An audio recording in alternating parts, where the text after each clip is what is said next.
The next sutta is 3.11.105. Now Anatta Pindika, the house father, came to see the Exalted One. On coming to him, he saluted the Exalted One and sat down at one side. As he thus sat, the Exalted One said this to him: House father, when the thought, citta, is unguarded, bodily action also is unguarded. Speech and mental action also are unguarded. In him whose bodily action, speech and mental action are unguarded, they are saturated with lust. When these are thus saturated with lust, they are rotten. When they are rotten, one's death is not auspicious. One has no happy ending. Now, house father, just as when a peaked house is unthatched, the peak is not protected, the roof beams are not protected, the wall is not protected. The peak, roof beams and walls are saturated, they are rotten. Just so, when thought is unguarded, bodily action is unguarded, speech and mental action also are unguarded. In him whose bodily action, speech and mental action are unguarded, they are saturated with lust. When these are thus saturated with lust, they are rotten. When they are rotten, one's death is not auspicious. One has no happy ending. And then vice versa, similarly for the converse.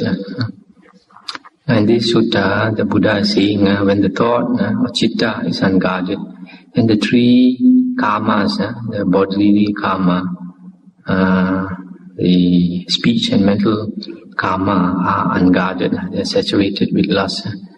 And this, as I was saying just now, that in the earlier sutta, that the thought, citta, is different from the mental karma. The mental karma is mano karma. The thought, citta, is just a thought, just not a volition, it's not intention. Like in the Dhammapada, verse number 1, the Buddha says, mind is the forerunner of all evil states, mind is chief, mind-made are they. If one speaks or acts with a wicked mind, because of that suffering follows one, even as the wheel follows the hoof of the dwarf ox. This is the thought, the citta, before we act through the body, speech or thought, we think first. So that's why the mind and the thinking is very important. And so if we are trying to practice a spiritual life, we must always guard our mind. We don't listen to our mind. Whatever happens in our mind, we try to remain indifferent, remain equanimous, just like an observer. We know that the mind is impermanent, however it wants to react, and sometimes it can react quite strongly. We just try to remain calm and equanimous and just observe it. The next sutta is 3.11.109. The Buddha said, monks, there are these three causes of the origin of actions. What three? Desire is generated for things in the past based on desire, for the like things in the future, as well as things of the present time based on desire. And how, monks, is this desire generated for things in the past?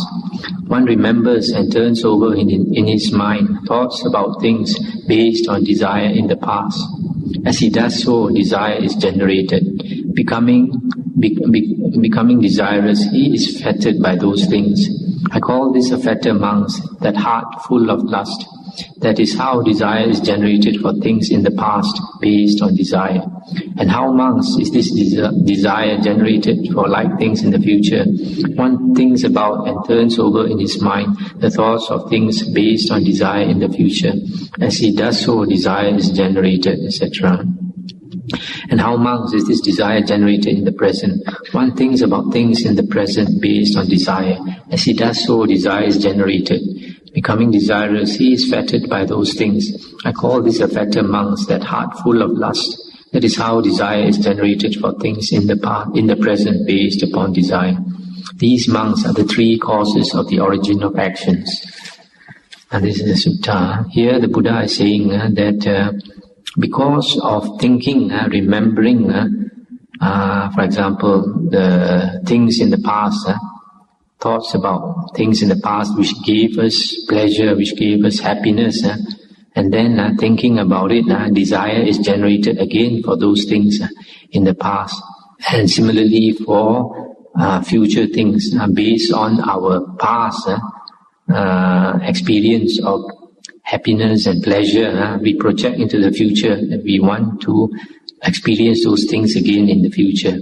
And also in the present, if we see something or we hear something which reminds us of the pleasure that we had experienced before, then again the desire arises immediately in the present. So it is the thinking that causes the desire, and the desire leads to craving and actions, and that will cause the rebirth. Now the next sutta is also connected with this. The next sutta is 3.11.110. The Buddha said, "Monks, there are these three causes which prevent the arising of actions." What three? Desire for things in the past based on desire is not generated. Desire for the like things in the future as well as at the present time is not generated. And how, monks, is desire for things in the past based on desire not generated? One fully understands the future result of things which in the past were based on desire. Foreseeing this result, one turns away from it, and so doing, conceiving no desire for it in the heart, one penetrates it by insight and sees it plain. That is how desire is not generated. And how, monks, is desire for things in the future not generated? One fully understands the future result of things yet to come which are based on desire. Foreseeing this result, etc., etc. And how, monks, is desire for things in the present which are based on desire not generated? One fully understands the future result of present things based on desire. Foreseeing this result, one turns away from it, and so doing, conceiving no desire for it in the heart, one penetrates it by insight and sees it plain. That is how desire for things of the present which are based on desire is not generated. These are the three causes which prevent the arising of actions. And this sutta has something to do with the previous sutta, and it's saying that when we think about the future results of things based on desire, then we can see that they bring us dukkha. So this is basically like a vipassana practice, a contemplation practice.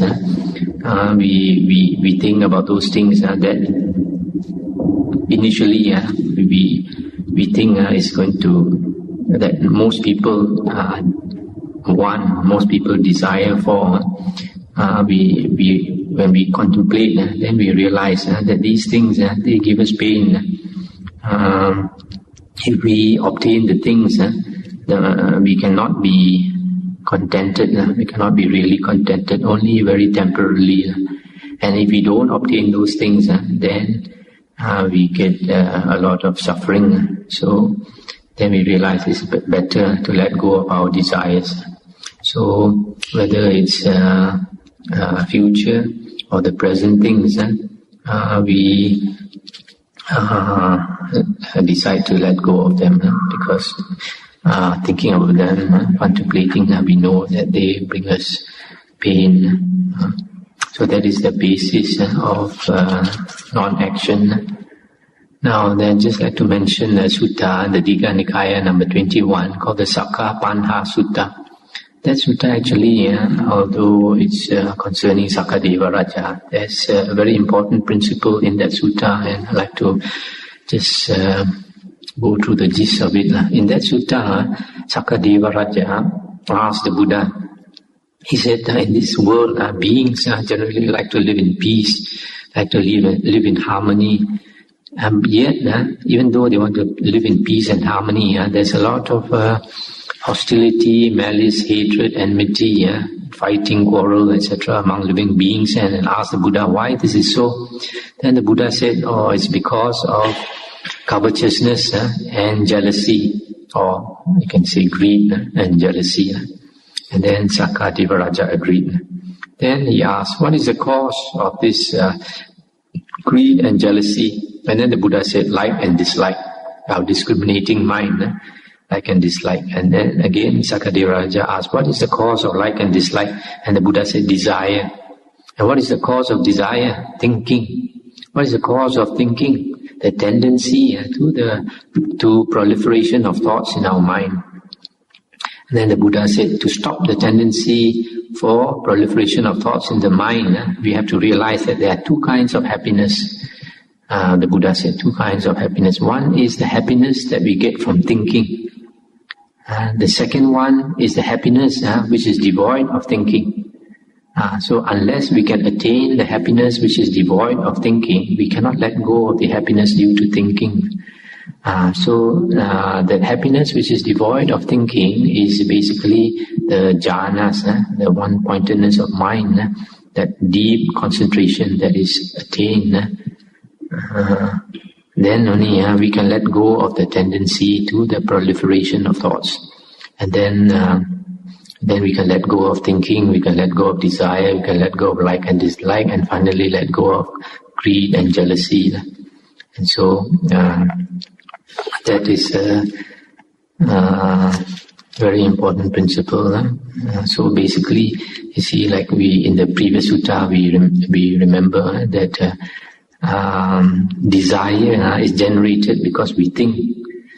So we have to stop the thinking that is from cultivating our mind until it learns to be at peace, to realize that peace and happiness is obtainable from within us, not in outside things, not in worldly things, because worldly things, the Buddha said, are not to be indulged in. If we indulge in worldly things, in sensual pleasures, things of the six senses, then they will give us pain eventually. But if we indulge in our own mind, what is within us, that is not dependent on outside of us, then the Buddha said that is allowable.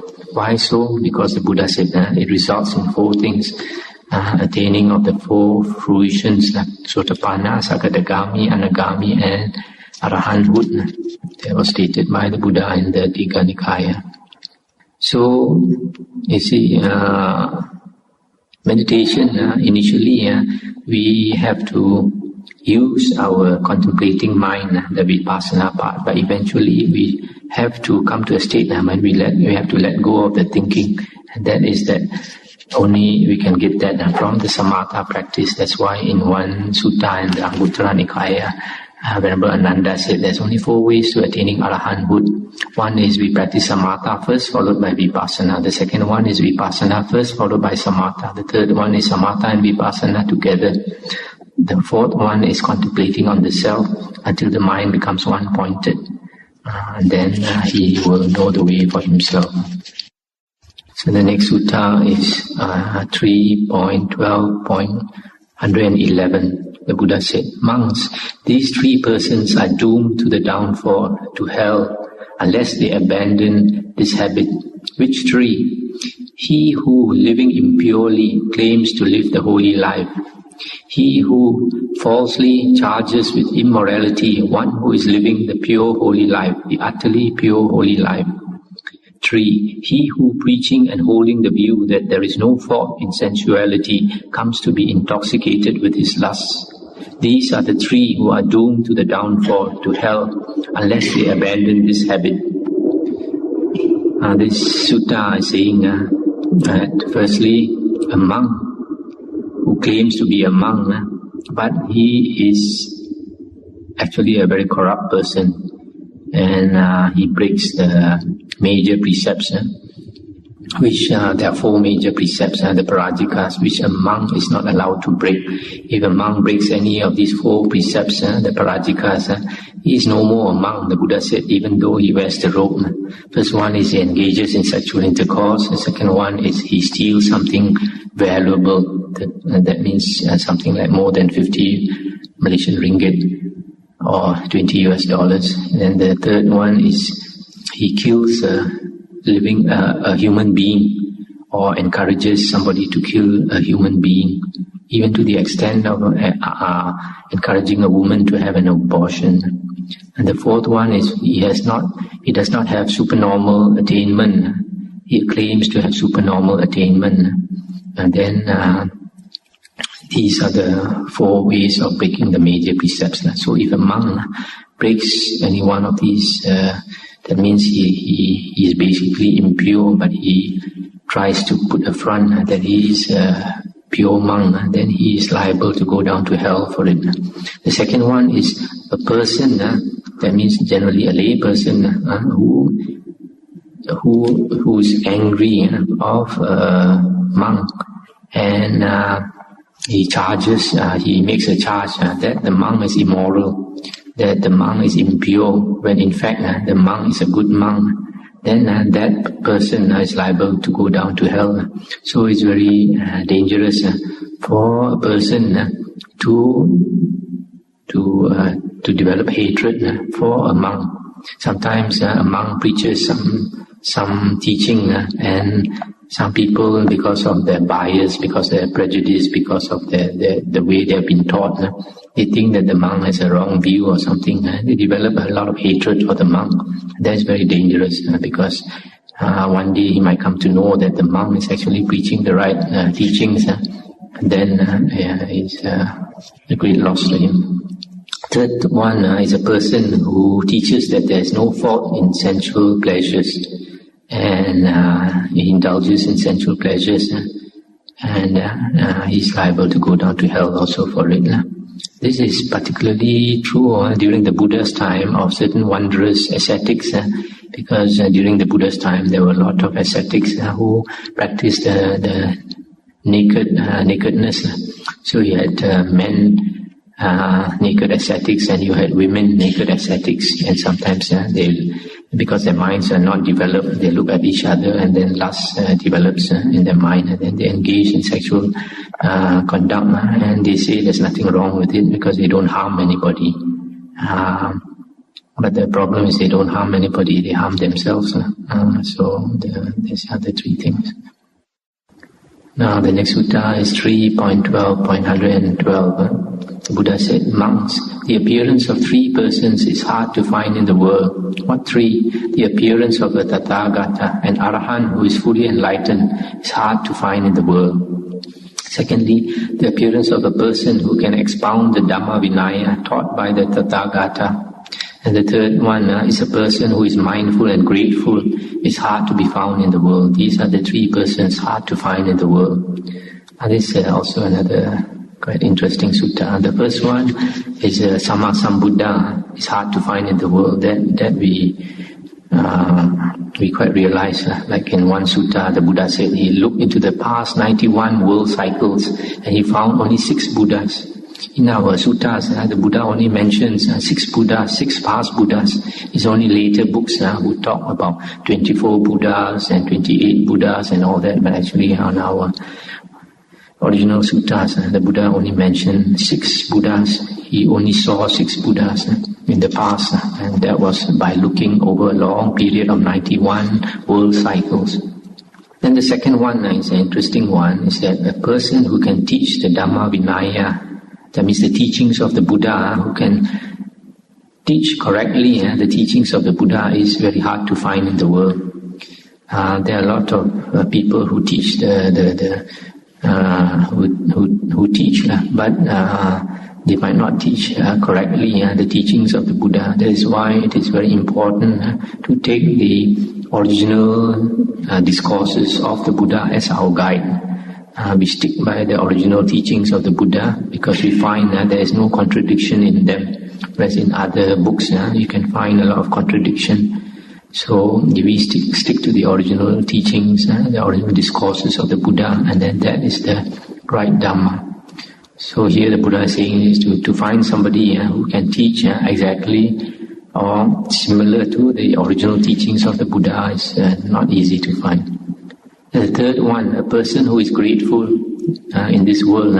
Most people are ungrateful. To find somebody who is grateful is very rare. Now the next sutta is on 3.12.113. The Buddha said, monks, these 3 sorts of persons are hard to be found in the world. What 3? He who is easily measured, he who is hardly measured, he who is immeasurable. And of what sort, monks, is he who is easily measured? Herein a certain person is frivolous, empty-headed, a busybody, of harsh speech, loose in talk, lacking concentration, unsteady, not composed, of flighty mind, with senses uncontrolled. This one is called easily measured. And of what sort, monks, is the person who is hardly measured? In this case, a certain person is not frivolous, not empty-headed, no busybody, not of harsh speech, not loose in talk, but concentrated, steady, composed, of one pointed mind, with senses well controlled. This one is called hardly measured. And of what sort, monks, is the person who is immeasurable? In this case, we have a monk in whom the asavas are destroyed. This one is called immeasurable. These are the three sorts of person found to exist in the world. So this sutta is talking about the person whose mind is not developed. And the second one, whose mind is developed. Then the third one is the arahant, whose mind is perfectly developed. And the next sutta is 3.12.114. The Buddha said, monks, these three sorts of persons are found to exist in the world. What three? Herein, monks, a certain person, by utterly transcending consciousness of form, by the disappearance of consciousness of resistance, by paying no heed to the diversity of consciousness regarding space as infinite, reaches up to and abides in the sphere of infinite space. He enjoys it, longs for it, and finds happiness therein. Established therein, given thereto, generally spending his time therein, and not falling away therefrom. When he makes an end, he is reborn in the company of the devas who have reached the sphere of infinite space. Now monks, the life of those devas is 20,000 world cycles. Therein the ordinary man stays and spends his lifetime according to the lifespan of those devas. When he goes to hell, or to the womb of an animal, or to the realm of ghosts.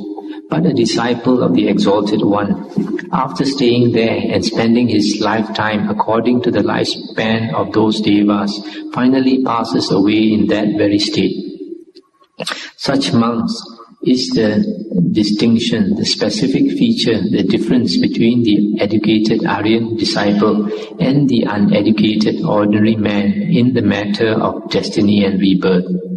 Again, monks, here we have a certain person who, by utterly transcending the sphere of infinite space, regarding consciousness as infinite, reaches up to and abides in the sphere of infinite consciousness. He enjoys it, longs for it, and finds happiness therein. Established therein, given thereto, generally spending his time therein and not falling away therefrom. When he makes an end, he is reborn in the company of the devas who have reached the sphere of infinite consciousness. Now monks, the life of those devas is 40,000 world cycles. Therein the ordinary man stays and spends his time according to the lifespan of those devas. Then he goes to hell, or the animal realm, or the ghost realm, as before. Again, monks, we have a certain person who, by utterly transcending the sphere of infinite consciousness with the idea of nothing exists, reaches up to and abides in the sphere of nothingness. He enjoys it. When he makes an end, he is reborn in the company of those devas. Now the lifespan of those devas is 60,000 world cycles. Therein the ordinary man stays. Then he goes to hell, or the womb of an animal, or to the realm of ghosts.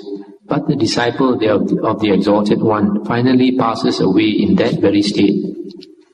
Such monks is the distinction, the specific feature, the difference between the educated Aryan disciple and the uneducated ordinary man in the matter of destiny and rebirth. These monks are the three sorts of person found existing in the world. Here the Buddha is talking about the persons who can attain the arupa jhanas, the states of mental incandescence. And the lifetimes of the devas mentioned here, it's like 20,000 kappa, 20,000 world cycles, or 20,000 aeons. And then the other one is 40,000, the other one is 60,000. This is in the suttas and also I think in the Abhidhamma. But if you look into the commentary, they talk about 20,000 asankhya kappas, which is a mistake. That's a problem with the commentary. Sometimes you get contradictions and discrepancies. They talk about 20,000 asankheya kappas. Asankheya means countless. Countless. So this seems to be a mistake. And here you see that those people who attain the jhanas and they abide in these jhanas and long for it and spends a lot of time in these jhanas, when they pass away, they are born into those realms of jhana, the jhana realms. But there's a difference, two types of persons. One is a person like those external ascetics who do not know the Dhamma, and then they have not attained the stages of Aryahood.